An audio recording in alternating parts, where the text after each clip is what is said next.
आज की वीडियो में क्लास 8 की साइंस का 5th चैप्टर कोयला और पेट्रोलियम के बारे में जानेंगे। हम अपनी बुनियादी या आवश्यक ज़रूरतों के लिए प्राकृतिक तथा मानव निर्मित वस्तुओं का उपयोग करते हैं। हवा, पानी, मिट्टी, खनिज प्रकृति से प्राप्त होते हैं, इसलिए इन्हें प्राकृतिक संसाधन कहा जाता है। हम अपने सभी प्राकृतिक संसाधनों का उपयोग यदि विवेकपूर्ण तरीके से या सोच समझकर करेंगे तो हमें काफ़ी लंबे समय तक ये संसाधन प्राप्त होते रहेंगे। लेकिन अगर हम बिना सोचे समझे इनका उपयोग करते रहेंगे तो ये संसाधन क्या होंगे, धीरे धीरे समाप्त हो जाएंगे। यहाँ पे एक टेबल दी हुई है, इसमें दैनिक जीवन में उपयोग में लाए जाने वाले पदार्थों की सूची यहाँ पे दी हुई है। ये प्राकृतिक वस्तुएं हैं और दूसरे कॉलम में मानव निर्मित वस्तुएं हैं। मानव निर्मित वस्तुओं का मतलब जो मनुष्यों के द्वारा निर्मित है। अब प्राकृतिक वस्तुएं देखिए क्या है या संसाधन क्या है। वायु, जल, मिट्टी, फल, जड़ी बूटी, कोयला। कोयला भी क्या है, जमीन के नीचे से निकलता है। मानव निर्मित वस्तुएं कौन सी हैं? प्लास्टिक, बर्तन। इसी तरह से देखिए ये फर्नीचर है, ये भी मानव के द्वारा निर्मित है। कंप्यूटर है, मोबाइल है, ये सब किसके द्वारा निर्मित है? मानव के द्वारा निर्मित है। इसी तरह से ये साबुन है, ये मानव द्वारा निर्मित है। कोई भी मशीनरी जो है ये मानव के द्वारा निर्मित वस्तु है। प्रकृति में विभिन्न संसाधनों की उपलब्धता के आधार पर प्राकृतिक संसाधन दो प्रकार के होते हैं। कौन कौन से हैं देखिए। पहला है अक्षय प्राकृतिक संसाधन। नाम से ही पता चल रहा है ये संसाधन प्रकृति में असीमित मात्रा में मौजूद है और मानवीय गतिविधियों या मानवीय जो क्रियाकलाप हैं उनसे इनके समाप्त होने की संभावना नहीं है, जैसे सूर्य का प्रकाश, वायु, मिट्टी। और दूसरी तरह के संसाधन है समाप्त होने वाले प्राकृतिक संसाधन। प्रकृति में इन संसाधनों की मात्रा सीमित है, ये मानवीय क्रियाकलापों से समाप्त हो सकते हैं। उदाहरण वन, वन्य जीवन, खनिज, कोयला, पेट्रोलियम, प्राकृतिक गैस आदि। अब देखिए एक उदाहरण में वन है। वन के अंतर्गत क्या आते हैं? वृक्ष हैं, जीव जंतु उसके अंतर्गत आते हैं। अगर हम वृक्षों को अपने उपयोग के लिए काटते रहेंगे और उसके बदले नए वृक्ष नहीं लगाएंगे तो क्या होगा? धीरे धीरे वन समाप्त हो जाएंगे। अगर हम प्राकृतिक संसाधनों का उपयोग आने वाली पीढ़ी को ध्यान में रखकर करेंगे तो आने वाली पीढ़ी भी इन संसाधनों का उपयोग कर पाएगी। और यदि हम केवल अपने फायदे का ध्यान रखेंगे और अपने फायदे का ध्यान रखकर हम प्राकृतिक संसाधनों का उपयोग करते रहेंगे तो आने वाली पीढ़ी इन प्राकृतिक संसाधनों के उपयोग से वंचित रह जाएगी। इसलिए हमें आने वाली पीढ़ी की ज़रूरतों को ध्यान में रखते हुए प्राकृतिक संसाधनों का उपयोग करना चाहिए, जिससे आने वाली पीढ़ियां भी इन प्राकृतिक संसाधनों के लाभों को प्राप्त कर सकेंगी। अब देखिए समाप्त होने वाले प्राकृतिक संसाधन। इस चैप्टर में हम देखेंगे कोयला, पेट्रोलियम, प्राकृतिक गैस के बारे में। तो कोयला, पेट्रोलियम, प्राकृतिक गैस जीवित जीवों, जीवाश्म के मृत अवशेषों से बने हैं, इसलिए ये सभी जीवाश्म ईंधन के रूप में जाने जाते हैं। सबसे पहले हम देखेंगे कोयला। ये पत्थर की तरह सख्त और काले रंग का होता है, आप लोगों ने देखा होगा इसे। इसके देखिए पहला इसके उपयोग है कोयला भोजन पकाने के लिए उपयोग किए जाने वाला ईंधन में से एक है। पहले इसका इस्तेमाल रेलवे के इंजनों में इंजन चलाने के लिए भाप पैदा करने के लिए किया जाता था। इसका उपयोग ताप विद्युत संयंत्र या थर्मल पावर स्टेशन में बिजली उत्पादन के लिए भी किया जाता है। कोयले का उपयोग विभिन्न उद्योगों में ईंधन के रूप में किया जाता है। तो इस तरह से कोयला एक खनिज है। ये समाप्त होने वाला प्राकृतिक संसाधन है क्योंकि इसको बनने में लाखों वर्ष लगते हैं। देखिए यहाँ पे ये चित्र दिया हुआ है कोयले का। ये एक कठोर पदार्थ है, काले रंग का होता है। अब देखिए इसका निर्माण कैसे होता है। लगभग 300 मिलियन वर्ष पहले पृथ्वी के निचले आर्द्रभूमि क्षेत्रों में घने जंगल थे। बाढ़ जैसी प्राकृतिक प्रक्रियाओं के कारण ये जंगल मिट्टी में दब गए। जैसे जैसे उन पर मिट्टी जमा होते गई वे संपीड़ित होते गए, कॉम्पैक्ट होते गए। जैसे जैसे वो गहरे होते गए, दबते गए, उनका ताप भी बढ़ता गया। उच्च दाब और उच्च ताप में मृत पौधे धीरे धीरे कोयले में परिवर्तित हो गए। चूंकि कोयले में मुख्य रूप से कार्बन होता है, इसलिए मृत वनस्पति को कोयले में बदलने की धीमी प्रक्रिया को कार्बनीकरण या कार्बोनाइजेशन कहा जाता है। चूंकि यह वनस्पति के अवशेषों से बना है, इसलिए कोयले को जीवाश्म ईंधन भी कहा जाता है। हवा में गर्म करने पर कोयला जलता है और कोयले के जलने पर मुख्य रूप से कार्बन डाइऑक्साइड गैस पैदा होती है। कार्बन डाइऑक्साइड का रासायनिक सूत्र क्या है? CO2, यानी इसमें कार्बन और ऑक्सीजन उपस्थित होती है। तो इस तरह से कोयले का निर्माण प्रकृति में होता है और ये प्रक्रिया बहुत धीरे धीरे होती है। चित्र में दे रखा देखिए, कोयले की खदान, जमीन के नीचे से निकलता है कोयला, इसलिए इसे खनिज कहा जाता है। ये एक बहुत ही उपयोगी प्राकृतिक संसाधन है। उद्योग में कोयले के प्रक्रमण द्वारा कोक, कोलतार और कोल गैस जैसी कुछ उपयोगी उत्पाद प्राप्त होते हैं। अब देखिए कोक कोयले के प्रक्रमण द्वारा बनता है। यह एक कठोर, सरंध्र और काला पदार्थ है। ये कार्बन का लगभग शुद्ध रूप है। कोक का उपयोग स्टील के निर्माण और कई धातुओं के निष्कर्षण या मेटलर्जी में किया जाता है। तो इस तरह से कोक क्या है? एक कठोर पदार्थ है। सरंध्र माने इसमें बहुत छोटे छोटे छेद होते हैं और काले रंग का ये पदार्थ है जो कि कार्बन का लगभग शुद्ध रूप है।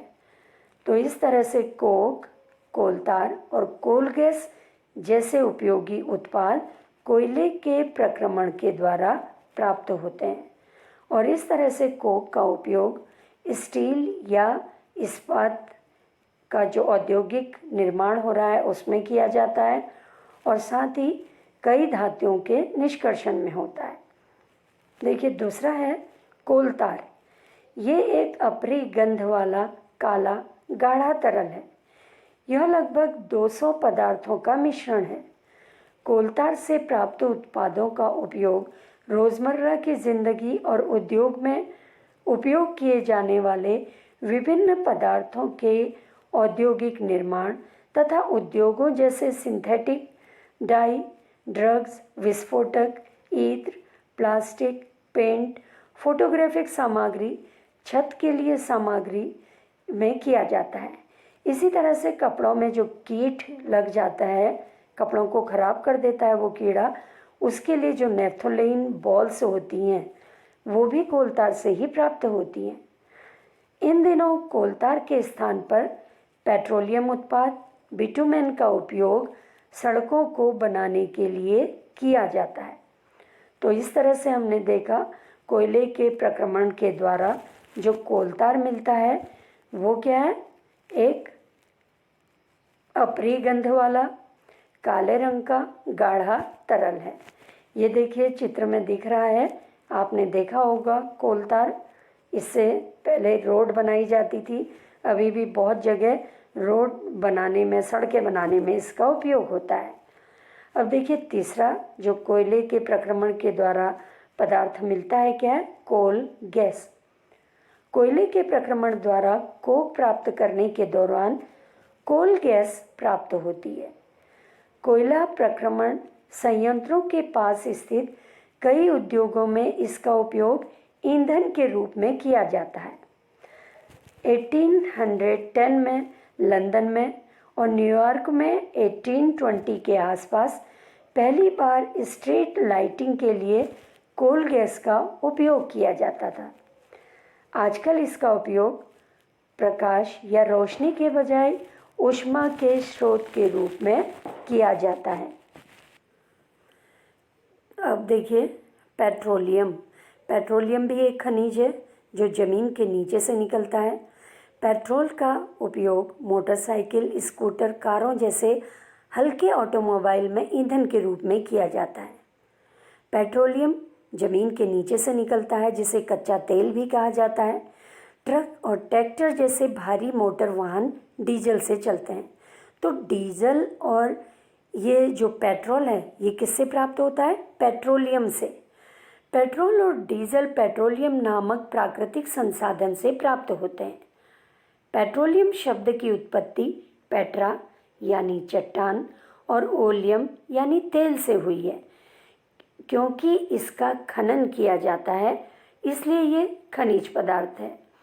तो ये एक बहुत उपयोगी खनिज है जिससे बहुत से उत्पाद प्राप्त किए जाते हैं। पेट्रोलियम का निर्माण समुद्र में रहने वाले जीवों से हुआ था।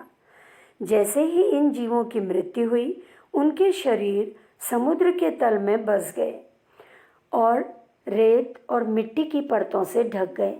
लाखों वर्षों में हवा की अनुपस्थिति, उच्च दाब ने मृत जीवों को किस में बदल दिया? पेट्रोलियम और प्राकृतिक गैस में बदल दिया। दुनिया का पहला तेल कुआं 1859 में अमेरिका के पेंसिल्वेनिया में खोदा गया था। 8 साल बाद 1867 में असम के माकुम में तेल का पता चला।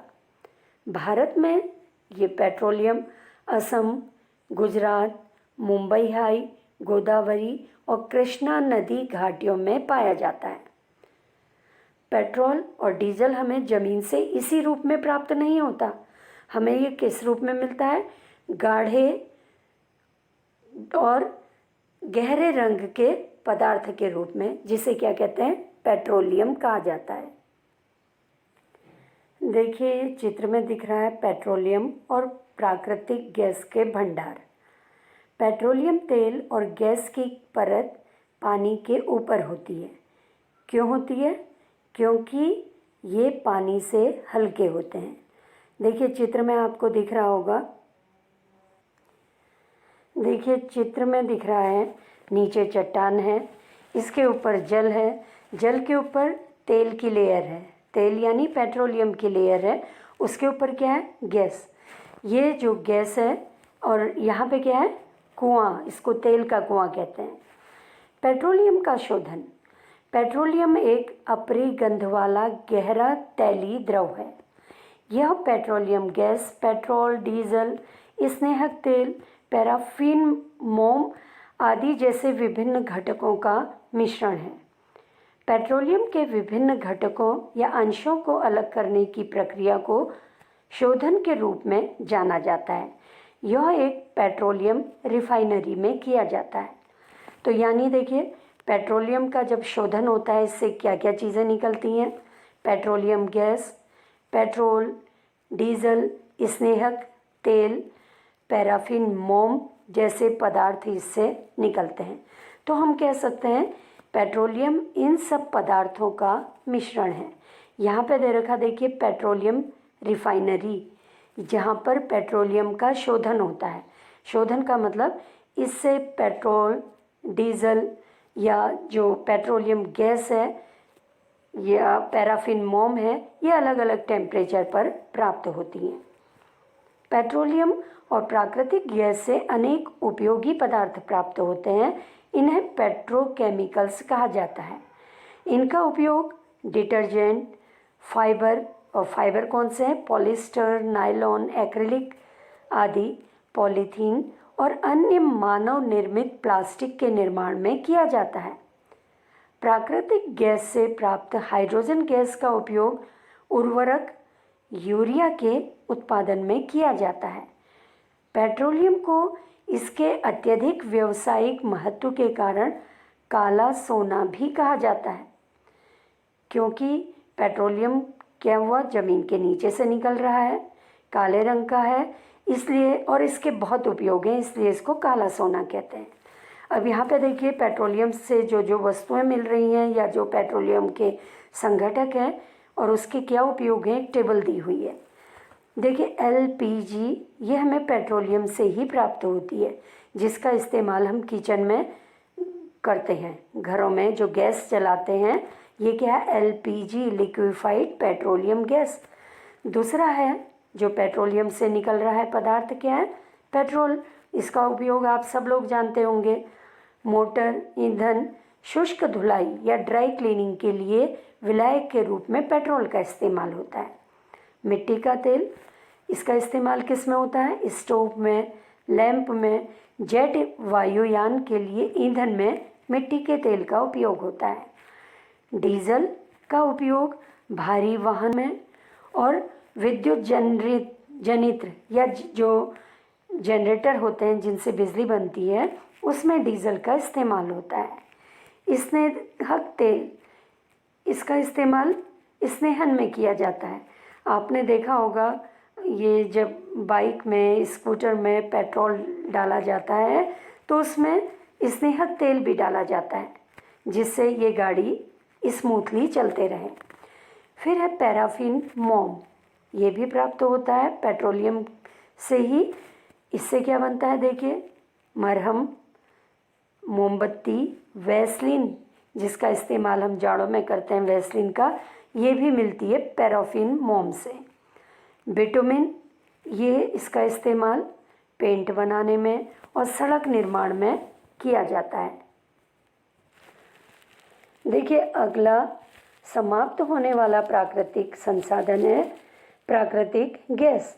प्राकृतिक गैस एक बहुत ही महत्वपूर्ण जीवाश्म ईंधन है क्योंकि इसे पाइप के माध्यम से परिवहन करना आसान होता है। प्राकृतिक गैस को उच्च दाब में संपीड़ित प्राकृतिक गैस CNG के रूप में संग्रहित किया जाता है। CNG का फुल फॉर्म क्या होता है, कॉम्पैक्ट नेचुरल गैस। CNG का उपयोग बिजली उत्पादन के लिए किया जाता है। इसका उपयोग परिवहन वाहनों के लिए ईंधन के रूप में किया जा रहा है क्योंकि यह कम प्रदूषणकारी है। यह एक स्वच्छ ईंधन है। CNG का सबसे बड़ा फायदा यह है कि इसे सीधे घरों और कारखानों में जलाने के लिए इस्तेमाल किया जा सकता है, जहां इसकी आपूर्ति पाइप के जरिए की जा सकती है। पाइपलाइनों का ऐसा नेटवर्क वडोदरा, गुजरात में मौजूद है। तो इस तरह से प्राकृतिक gas CNG compact natural gas के रूप में इसको संग्रहित किया जाता है और CNG से चलने वाली गाड़ियों के द्वारा प्रदूषण कम होता है। इसलिए प्राकृतिक गैस को स्वच्छ ईंधन भी कहा जाता है क्योंकि ये वायु को अधिक प्रदूषित नहीं करती हैं, इससे ज़्यादा हानिकारक गैसें नहीं निकलती हैं। जबकि अन्य जैसे कोयला है, पेट्रोल है, डीजल है, इनसे क्या होती है, हानिकारक गैसें निकलती हैं जो वायुमंडल को बहुत अधिक दूषित करती हैं। प्रयोगशाला में मृत जीवों से कोयला, पेट्रोलियम और प्राकृतिक गैस तैयार नहीं की जा सकती है। क्यों नहीं की जा सकती? क्योंकि इनका बनना बहुत धीमी प्रक्रिया है। इसको बनने में हजारों साल लग जाते हैं और इनके बनने की स्थिति प्रयोगशाला में नहीं बनाई जा सकती। तो इस तरह से ये प्राकृतिक संसाधन कुछ जो है ये सीमित मात्रा में होते हैं। कुछ प्राकृतिक संसाधन समाप्त हो जाते हैं। कौन से हैं? जैसे जीवाश्म ईंधन, जंगल, खनिज, ये समाप्त हो जाते हैं। कोयला, पेट्रोलियम जीवाश्म ईंधन है। इन ईंधनों में परिवर्तित होने के लिए इनको मृत जीवों को लाखों वर्षों की में ये तैयार होते हैं। यानी जीवाश्म ईंधन मृत जीवों द्वारा लाखों वर्षों में तैयार होता है। दूसरी ओर इनमें से ज्ञात भंडार केवल कुछ 100 वर्षों तक ही चलेगा। इसके अलावा इन ईंधनों को जलाना वायु प्रदूषण का एक प्रमुख कारण है। इनका उपयोग ग्लोबल वार्मिंग से भी जुड़ा हुआ है। इसलिए यह आवश्यक है कि हम ईंधनों का उपयोग केवल अति आवश्यक होने पर ही करें, जिससे ये संसाधन समाप्त न होने पाए। भारत में पेट्रोलियम संरक्षण अनुसंधान संघ (PCRA) petroleum conservation research association लोगों को ड्राइविंग करते समय पेट्रोल डीजल बचाने की सलाह देता है। तो उनके क्या सुझाव हैं देखिए PCRA के। जहाँ तक संभव हो स्थिर और मध्यम गति से ड्राइव करना चाहिए। ट्रैफिक लाइट पर जहाँ पर आपको इंतज़ार करना है, गाड़ी का ईंधन या इंजन जो है ये बंद कर देना चाहिए। टायरों का दाब सुनिश्चित करना चाहिए, बार बार समय समय पर चेक करना चाहिए। वाहन का नियमित रख रखाव सुनिश्चित करना चाहिए। उससे क्या होगा, पेट्रोल और डीजल अधिक खर्च नहीं होगा, उसकी बचत होगी, एयर पॉल्यूशन नहीं होगा, ग्लोबल वार्मिंग नहीं होगी। ग्लोबल वार्मिंग किससे होती है? जैसे कुछ हानिकारक गैसें हैं, ये ग्लोबल वार्मिंग का कारण है। तो इस तरह से हम अगर सोच समझकर विवेकपूर्ण तरीके से प्राकृतिक संसाधनों का इस्तेमाल करेंगे तो ये आने वाली पीढ़ियाँ भी इनका उपयोग कर सकेंगी।